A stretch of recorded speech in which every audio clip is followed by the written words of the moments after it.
menino, sai desse celular. Se liga aqui não. Deixa quietinho, que eu tô aqui sussa na sosse. Ah, entendi. Só nas redes sociais, né? Ih, maneciais, tô estudando sociologia pra ficar sucinha. Milagre! Ai, pronto. Agora, alguém me ajuda? Ai! Oh, fala-me! Ai, quem me ajuda? Roda a vinheta!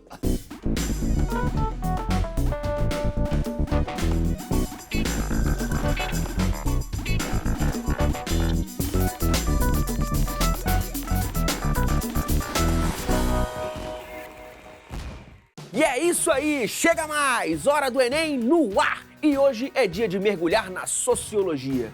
Aquela que estuda os fenômenos sociais, sempre ali, em constante transformação. Vamos entender melhor como a sociologia pensa o mundo do trabalho brasileiro desde o século XVI até hoje com um craque no assunto. Eu tô falando do diretor do Instituto de Estudos Sociais e Políticos da Universidade do Estado do Rio de Janeiro, professor Adalberto Moreira Cardoso. É já, porque agora a gente bate aquele papo sobre o Enem com o professor Ramon Chaves, por gentileza, mestre. E aí, mano? E aí? Tudo bem? Belezinha? Tudo certo. O exame está sempre ligado a respeito à diversidade, direitos humanos, identidade cultural, mas para pensar isso tudo, a gente tem que entender um conceito chave da sociologia, que é etnia. Por que etnia é tão importante? É que etnia remete à cultura. E cultura, para a sociologia, significa que todas as relações sociais, a sociedade, a nossa vida, ela é expressão de processos históricos, processos sociais, processos culturais, que foram construídos por relações sociais que nos antecederam e pelas relações sociais em que a gente está inserido nesse momento. Ou seja, etnia não é raça. Etnia não é raça. É bom você falar disso, Lande, pelo seguinte. Raça, ela remete a uma categoria que usa de características físicas e biológicas para explicar as diferenças entre grupos humanos. E mais importante e mais grave do que explicar, para hierarquizar e classificar esses grupos humanos, de certa forma, né, foi usada e é usada até hoje para legitimar a dominação de um grupo sobre o outro. Acho que a forma mais acabada disso, historicamente, é o racismo científico, né, que conversou bastante com as teorias eugênicas e tudo mais. Teve uma repercussão grande na Europa, no final do século XIX, no início do século XX, e no Brasil também. Isso pode parecer assim, uma bobeira, uma coisa que já foi ultrapassada, a ciência não usa mais essa categoria raça, mas acho que o que a sociologia mostra pra gente, que é importante a gente observar o tempo presente e pensar o seguinte: como é que essa categoria, até hoje, e essas ideias, elas, mesmo em descrédito, elas orientam a prática de determinados agentes públicos, inclusive. E aí, para isso, basta a gente ler o conto de abertura do livro do Giovanni Martins, que veio aqui no programa, Rolezinho, que fala muito sobre isso. Bora pra questão? Vamos. Tu fala sobre isso? Vamos lá.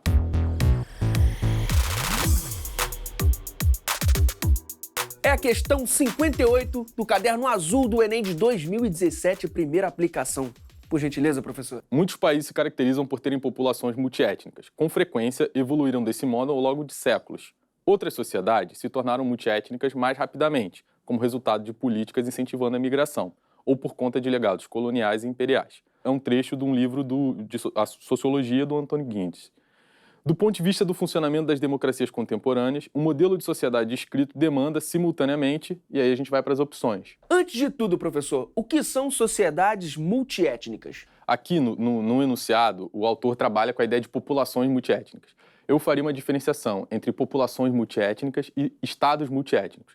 Populações multiétnicas, a gente vai ver aqui, remete justamente a uma sociedade em que você tem vários grupos étnicos, culturais, raciais, enfim, grupos distintos que conformam aquela sociedade.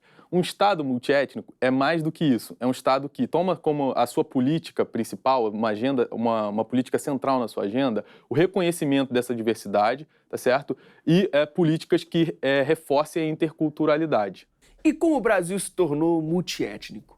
O Brasil, né, esse território que se convencionou chamar de Brasil, ele sempre foi um território multiétnico, né? Quando os portugueses chegaram aqui, você tinha mais de 1000 etnias, mas, enfim, com o processo de colonização, unificação desse território, você tem uma imigração de europeus, principalmente portugueses. No início do século XX, você tem imigração de outros grupos europeus também, da diáspora africana, né? Uma diáspora forçada, produzida pelo processo de escravidão, e também dos povos indígenas que, enfim, habitavam aqui esse país, essa região que depois veio se tornar o Brasil.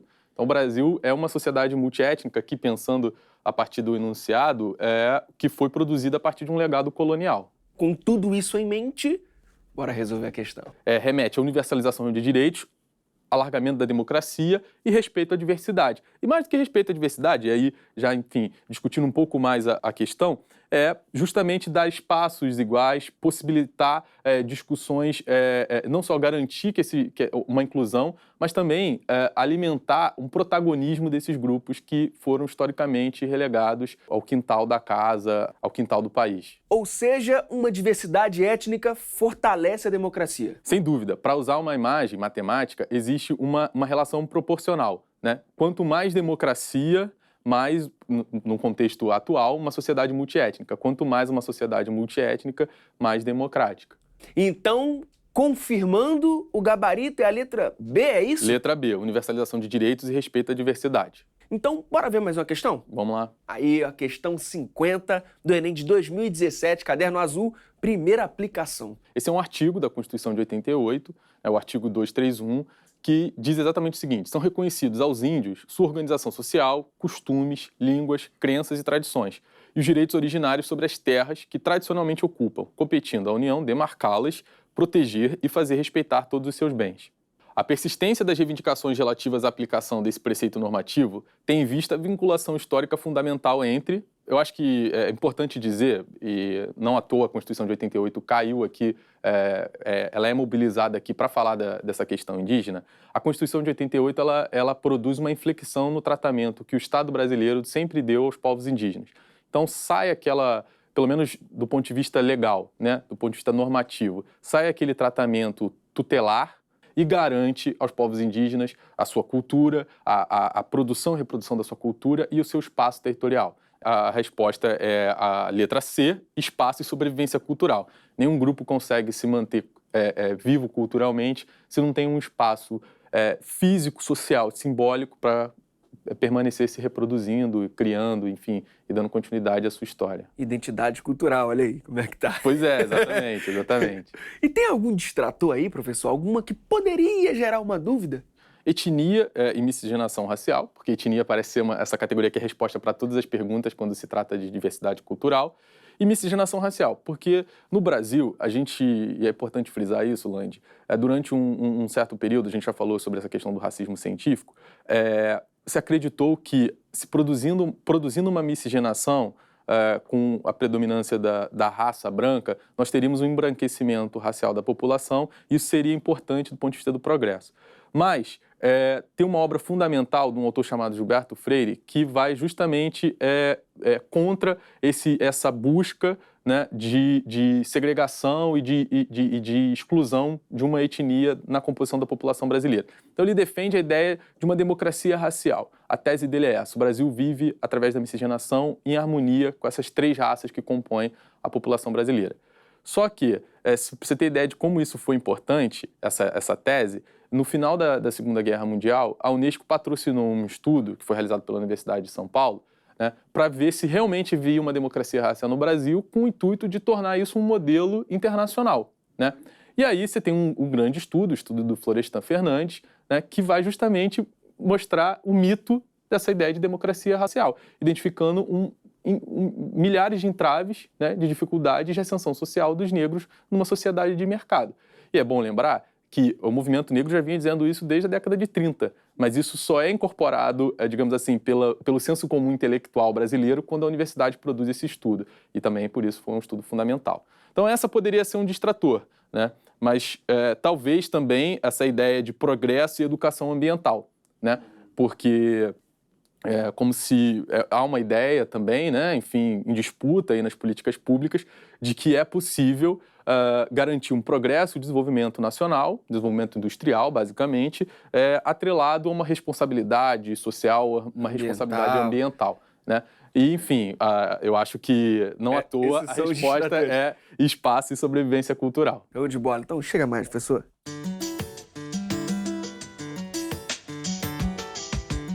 Para quem quer mandar benzão em sociologia, qual o conselho? Para mandar bem em sociologia, a partir desses temas, eu gostaria de indicar alguns autores. né? Alguns autores, e justamente enfatizando essa dimensão racial, né? Essa discussão em torno do racismo, do mito da democracia racial no Brasil. Eu sugiro Frantz Fanon, né? Eu acho que é um autor indispensável para pensar essa questão, mas isso aí as pessoas têm que ter fôlego e disposição. Né? Não é molezinha. Não é molezinha. Tem uma série no Netflix que é excelente, que se chama Cara, Gente Branca, e que discute bastante essas questões. Tudo bem, é a sociedade americana, mas isso até serve como um contraponto para pensar o racismo brasileiro.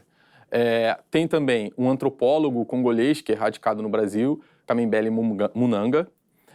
Você tem a Beatriz Nascimento e você tem a Lélia Gonzalez, que também são intelectuais de maior grandeza e que merecem uma investida, digamos assim, dos estudantes que estão interessados nesse tema e que querem fazer uma boa prova de sociologia.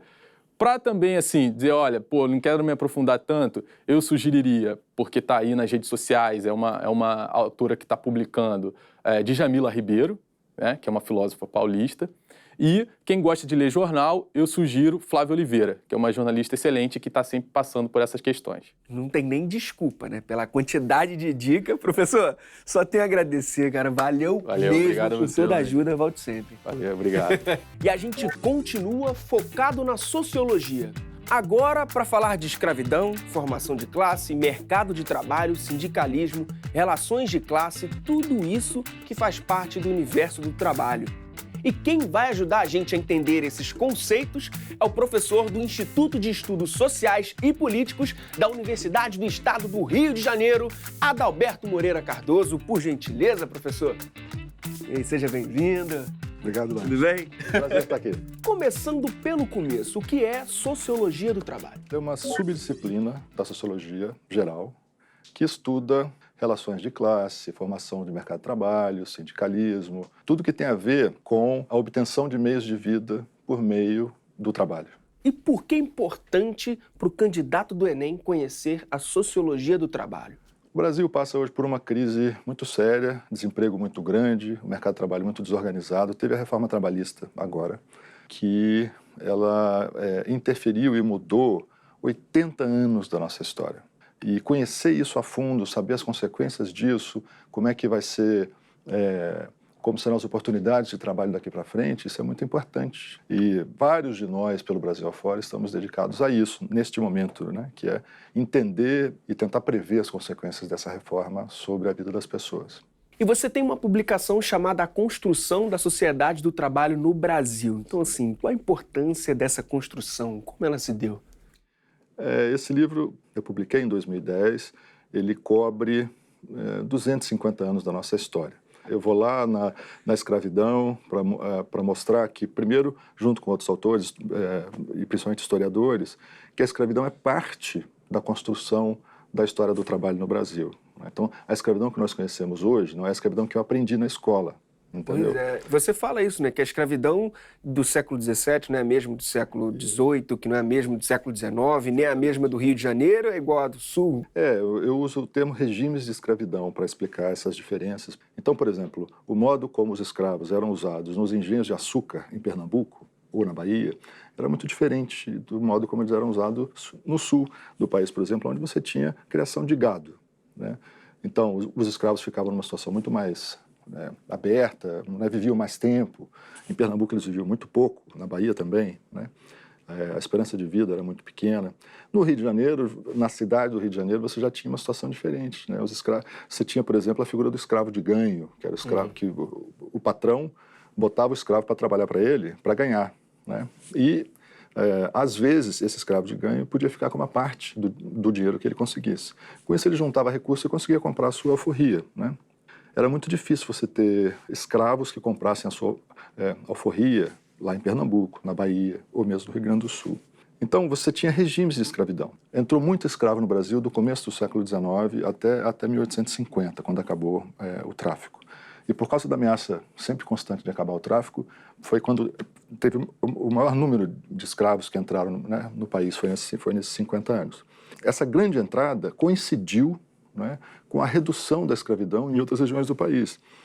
Como o tráfico já estava muito controlado, né, algumas regiões começaram a exportar escravos para São Paulo e para o Rio de Janeiro, entendeu? Porque eram as regiões que estavam crescendo por causa do café, né? Então, em 1870, por exemplo, né, você já não tinha escravos no Ceará.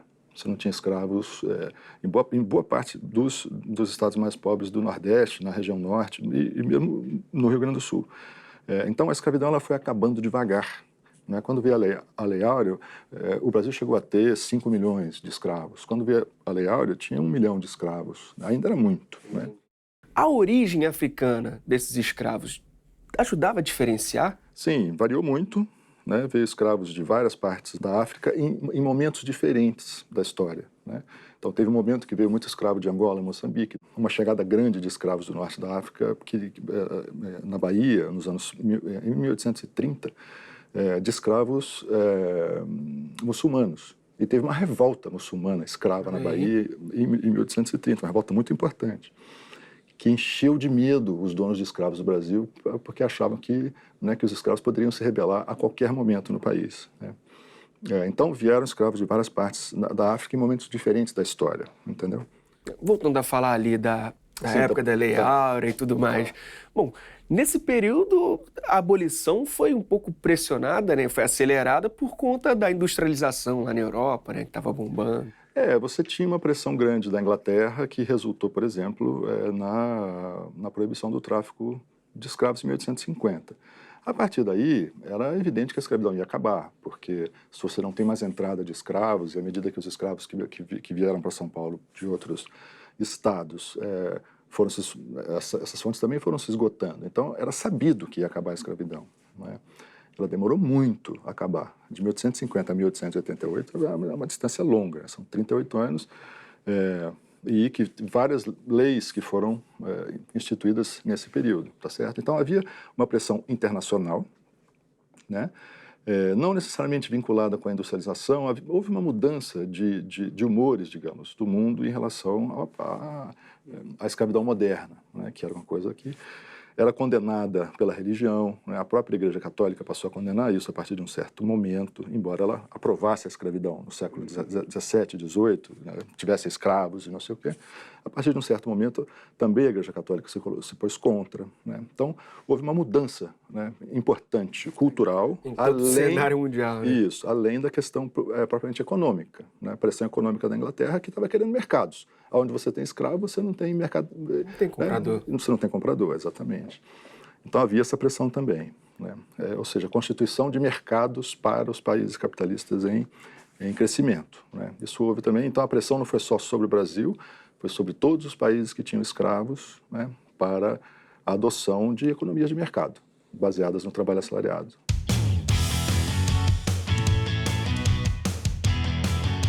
Falando em industrialização, a gente já lembra de Fordismo, né? Então, como se desenvolveu o Fordismo aqui no Brasil? Fordismo é um termo que vem do Ford, evidentemente, né, da indústria automobilística, a ideia da introdução da correia, né, da linha de montagem, que foi uma invenção do Ford, junto com o Taylorismo, que era um controle de tempos e movimentos dos trabalhadores, não sei o quê. Então, o nome Fordismo vem de um jeito de se fabricar. Uhum. Só que ele se tornou um conceito mais amplo, porque, junto com esse jeito de se fabricar, houve a organização dos trabalhadores em sindicatos fortes, a constituição de partidos ligados aos trabalhadores. Vários desses partidos chegaram ao poder, então construíram estados de bem-estar, né, para dar qualidade de vida, segurança socioeconômica para os trabalhadores e tudo mais. Então, o Fordismo foi um termo que se deu para um modo de organização da sociedade, que tinha uma base técnica de um certo tipo, um Estado de um certo tipo, partidos políticos de um certo tipo, relações de classe, né? Então, tudo isso estava envolvido. Por isso que é um tema importante da sociologia do trabalho. Né? Porque tem que ficar fresco na mente dos estudantes e de todo mundo. De todo mundo, tá certo? Você tem uma base de produção. Né? Sobre essa base de produção, a construção de instituições de proteção dos trabalhadores, etc., a partir de pressão dos sindicatos. Ameaça de revolução o tempo todo, não é isso? Então, depois de 1917, principalmente, depois da Revolução Russa, né, é que os países capitalistas do Ocidente, né, resolveram, de algum modo, né, atender ao que se chamava na época de questão social.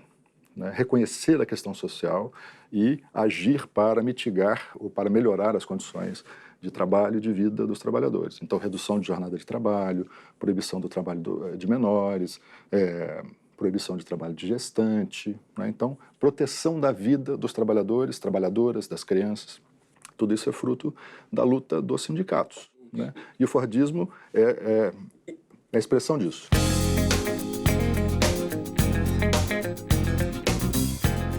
Bom, a gente viu no fim do milênio um movimento de globalização, né? Tipo, fronteiras se abrindo, trabalhadores migrando dentro do próprio país e tal. E hoje a gente vê uma desglobalização. Havia-se a expectativa de que a globalização traria fronteiras mais fluidas, né? Países mais abertos, mas não foi o que aconteceu. Em parte por causa do 11 de setembro. Né? Começou ali, talvez? Não? Ali a política dos Estados Unidos em relação à imigração se tornou mais dura e aí você tem uma coisa de reciprocidade, né? Os outros países também adotaram políticas restritivas. Isso foi aumentando. Com o Trump, então a globalização está dando passos para trás, né? Nesse aspecto da circulação da força de trabalho. O desemprego está crescendo em boa parte dos países. Os Estados Unidos agora parou de... Está até gerando bastante emprego. Pois é, aí gera uma dúvida, professor. Desculpe, mas isso tudo afeta a política trabalhista brasileira? A reforma trabalhista tem a ver com uma pressão que decorre da globalização. Não da globalização migratória, da globalização econômica. Do fato de que os países se abriram, a competição entre os países se tornou mais intensa e todos os países competem com o principal país industrial do planeta hoje, que é a China, que tinha força de trabalho muito barata. Já não é mais tanto assim, tanto que várias empresas estão deixando a China para ir para a Tailândia, para o sul, né, da Ásia, onde a mão de obra ainda é barata, principalmente a indústria têxtil, mas também de calçados e tudo mais. Então, a nossa reforma trabalhista tem a ver com esse aspecto que é global, né? O custo do trabalho não é mais definido só localmente, ele é definido internacionalmente, mas é uma pressão que vem de muito tempo, né? A gente passou por vários séculos em poucos minutos. Então eu queria uma dica para mandar bem na prova de sociologia. Essa pergunta é muito difícil, porque certamente eu vou fazer injustiça com meus colegas, né? Além de mim mesmo, evidentemente, nós temos muitos bons sociólogos. Se você olhar para o lado da teoria sociológica, de quem está tentando construir explicações mais gerais sobre o que acontece no Brasil, o lugar do Brasil no mundo, na América Latina, não sei o quê, é indispensável ler José Maurício Domingues. Você tem o Zé Ricardo Ramalho, aqui na UFRJ. Você tem a Nádia Guimarães, lá na USP, né? Você tem o Ricardo Antunes, na Unicamp. São todos grandes sociólogos do trabalho, todos professores titulares nas suas universidades, todos com uma obra muito consistente, né, regular, de altíssimo nível e tudo mais. Eles são indispensáveis, né? E para entender um pouco da história do trabalho no Brasil, existe um lugar, ao invés de uma pessoa, né, existe um lugar muito importante que é o centro, que é o CPDOC, é o Centro de Pesquisa e Documentação da FGV. Porque o CPDOC produziu grande conhecimento sobre o período todo que nós cobrimos aqui, com muita atenção para a Era Vargas, né? Estudos muito importantes sobre a Era Vargas, que também está sempre sendo revisitada e está sempre sendo revista, tem sempre coisa nova surgindo. Então, o CPDOC e um grande núcleo também de estudos sobre o trabalho no Brasil, que é o da Unicamp, tá? Então, se o estudante que estiver interessado na história do trabalho, se olhar esses dois grandes centros de produção, vai estar olhando para dois grandes lugares para descobrir fontes e textos e coisas para estudar. Dois gigantes. Fica a dica, hein? Professor, muitíssimo obrigado mesmo pelo bate-papo. Volte sempre que quiser, a casa é sua. Obrigado. Tá vendo, galera? Quanta coisa existe no mundo pra gente conhecer. Aprender é muito bom. Quer rever essa e centenas de outras entrevistas? Vai lá no nosso canal, se inscreve, youtube.com/TV Escola e até a próxima. Bom programa todo, senhor. Tava esperando. Valeu, Dudu.